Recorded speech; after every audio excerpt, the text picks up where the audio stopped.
안녕하세요. 성경 이야기를 전하는 샘물입니다. 최근에 유튜브에서 유대인 신약 성경에 대한 소개를 보았습니다. 유대인 신약 성경은 1988년에 데이비드 스턴 박사가 헬라어 성경에서 영어로 번역하여 더 컴플리트 주이시 바이블을 출판하였고, 2021년 브레드 TV에서 CJB를 한글로 번역하여 출판하였습니다.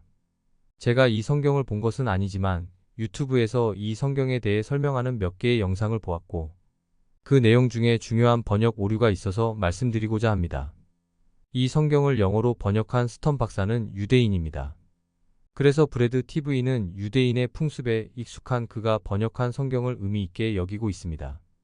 브레드 TV는 유대인, 즉 현재의 이스라엘이 하나님께 돌아와야 지상에서 하나님의 뜻이 완성된다고 믿는 단체입니다. 그래서 이 성경이 하나님의 뜻을 전하는데 꼭 필요하다고 믿고 있습니다. 그런 결과로 이 성경에도 그런 관점이 반영되어 있습니다. 그 예 중 하나가 마태복음 24장 34절입니다. 영어 번역과 한글 번역은 다음과 같습니다. 내가 진실로 너희에게 말한다. 모든 일이 일어나기 전에는 분명히 이 민족이 사라지지 않을 것이다. 이것은 예수님의 재림 때 있을 일에 관한 것인데요. 개역 개정판은 다음과 같습니다. 내가 진실로 너희에게 말하노니 이 세대가 지나가기 전에 이 일이 다 일어나리라. 그러므로 두 번역의 차이는 세대를 민족으로 번역한 것입니다. 이것은 헬라어 게네아를 어떻게 번역하느냐의 문제인데, 게네아는 가문, 족속, 인종, 세대, 시대로 번역이 가능합니다. 스턴 박사는 이것을 민족으로 이해한 것이죠. 그 이유는 2000년 동안 유랑하던 유대인들이 1948년에 독립국가를 만들었기 때문입니다. 이것이 성경에 예언된 하나님의 뜻이라고 보는 것입니다. 이게 왜 잘못된 관점인지를 말씀드리겠습니다. 먼저 예수님께서 재림에 관해 말씀하신 다른 구절을 보겠습니다. 진실로 너희에게 이르노니 여기 서 있는 사람 중에 죽기 전에 인자가 그 왕권을 가지고 오는 것을 볼 자들도 있느니라. 이것의 CJB 번역은 다음과 같습니다. 이것은 개역 개정판과 다르지 않습니다. 다시 말해서 예수님은 그의 제자들이 살아있는 동안에 다시 온다고 하신 것입니다.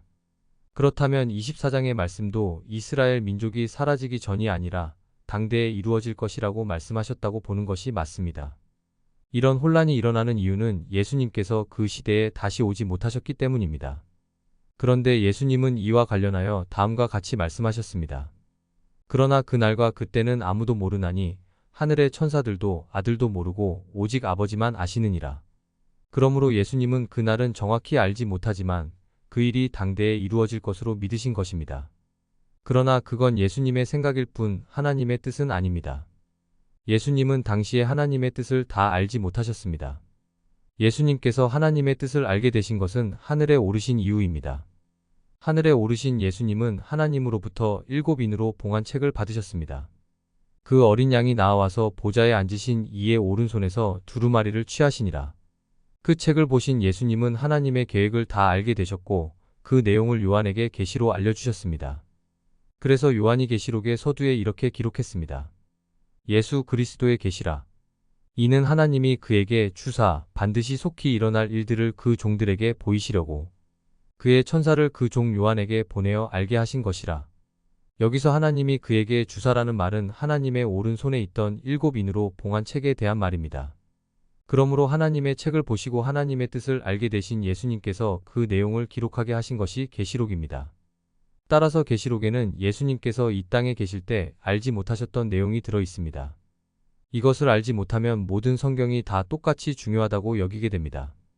그렇지 않습니다. 계시록 이전에 쓰인 책들은 예수님께서 하나님의 뜻을 온전히 알게 되기 전에 기록된 것입니다. 그러므로 하나님의 뜻을 제대로 이해하려면 계시록을 기준으로 해야 합니다. 이스라엘이 회복되는 것이 하나님의 뜻이라는 주장이 왜 잘못된 것인지 그 이유를 하나 더 말씀드리겠습니다. 에스겔서에는 곡과 마곡이 이스라엘을 쳐들어온다고 예언되어 있습니다. 여호와의 말씀이 내게 임하여 이르시되 인자야 너는 마곡 땅에 있는 로스와 메섹과 두발 왕 곧 곡에게로 얼굴을 향하고 그에게 예언하여 여러 날 후 곧 말년에 네가 명령을 받고 그 땅 곧 오래 황폐하였던 이스라엘 산에 이르리니 그 땅 백성은 칼을 벗어나서 여러 나라에서 모여 들어오며 이방에서 나와 다 평안히 거주하는 중이라. 이것을 보고 현재 이스라엘이 독립국가가 된 것이 하나님의 뜻이라고 말하는 사람들이 있습니다.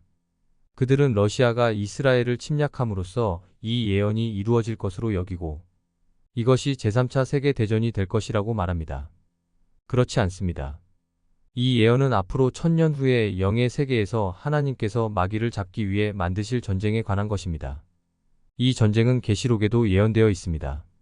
1000년이 참에 사탄이 그 옥에서 놓여 나와서 땅의 사방 백성 곧 곡과 마곡을 미혹하고 모아 싸움을 붙이리니 그 수가 바다의 모래 같으리라. 이렇게 1000년 후에 마귀가 곡과 마곡을 데리고 하는 전쟁에서 하나님의 군대는 그의 성도들입니다. 그들이 지면에 널리 퍼져 성도들의 진과 사랑하시는 성을 두루매 하늘에서 불이 내려와 그들을 태워버리고 그러므로 에스겔서에서 곡과 마곡이 침략한다는 이스라엘은 하나님의 성도들을 가리키는 상징적 표현입니다. 하나님의 성도들은 각 나라에서 예수님의 피로 삼바된 하늘 군병 14만 4천입니다. 14만 4천에 대해서는 더보기의 영상을 참고하시기 바랍니다. 그 전쟁에서 하나님께서 마귀를 잡아 불못에 던지실 것입니다. 또 그들을 미혹하는 마귀가 불과 유황못에 던져지니 거기는 그 짐승과 거짓 선지자도 있어 세세토록 밤낮 괴로움을 받으리라. 마귀는 영입니다. 영을 잡는 전쟁을 육을 가진 인간이 할 수 있는 것은 아닙니다. 이것이 1000년 후에 영의 세계에서 있을 전쟁이라는 것을 아시기 바랍니다. 하나님께서 마귀를 멸망시키신 후에 마귀에게 끌려간 모든 영들을 데려와 심판을 받게 하실 것입니다.